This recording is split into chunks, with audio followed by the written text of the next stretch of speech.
going to be telling you about one of the most influential men ever, and how influential he is hard to overemphasize. According to the Christian History Institute, he's in the top 10 of the most influential Christians of the 20th century. The man I'm telling you about is none other than C.S. Lewis. He was a Christian, an apologist, a professor, a husband, and a father, among other things. Having read many of his books for myself, he is one of the first people that I'd like to meet in heaven.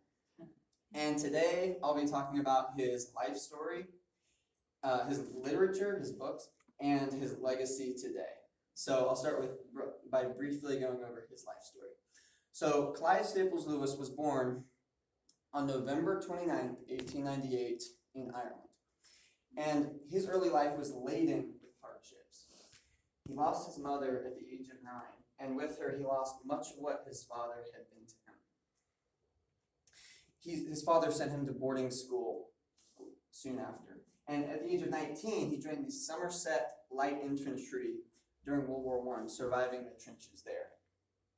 Soon after this, he went to Oxford, garnering many academic awards in the process.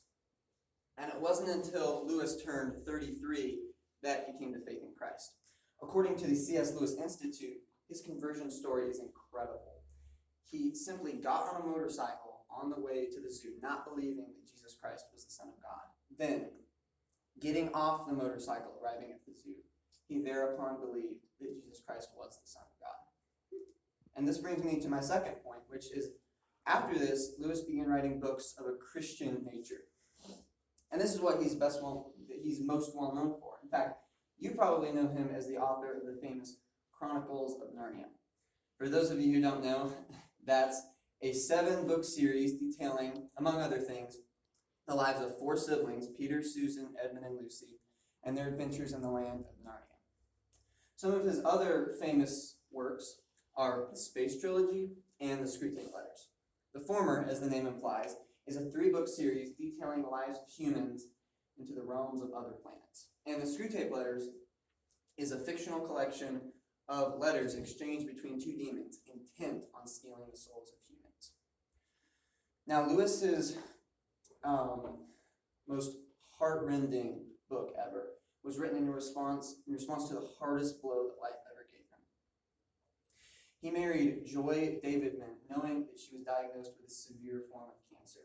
And after a short 40-month marriage, the cancer took her life at the tragic age of 45. It was this that Lewis wrote A Grief Observed, which contains some of the most heartrending and heartbreaking sentences ever concocted by a human being. And this brings me to my third point, because Lewis's works and life are very influential today. According to BBC.com, the Chronicles of Narnia alone have sold over 100 million copies worldwide. And this is simply because Lewis was an incredible rhetorician. This is what the New Yorker has to say about his rhetoric. Quote, "If wit and wisdom, style and scholarship are requisites to passage through the pearly gates, Mr. Lewis will be among the angels." End quote. So in conclusion, there are many things that are manifest about Mr. Lewis. He went through many hardships during his life, and it was these hardships that made him into the incredible author that he was. He wrote many books about many different things, and they're still popular today. Mr. Lewis was a man who was hungry for the glory of God, and he strove to impress this mindset into others through his writings. This mindset is most clearly shown in one of my favorite C.S. Lewis quotes, which I'll leave you with. Quote, "I believe in Christianity as I believe the sun has risen, not only because I see it, but because by it I see everything else." Thank you.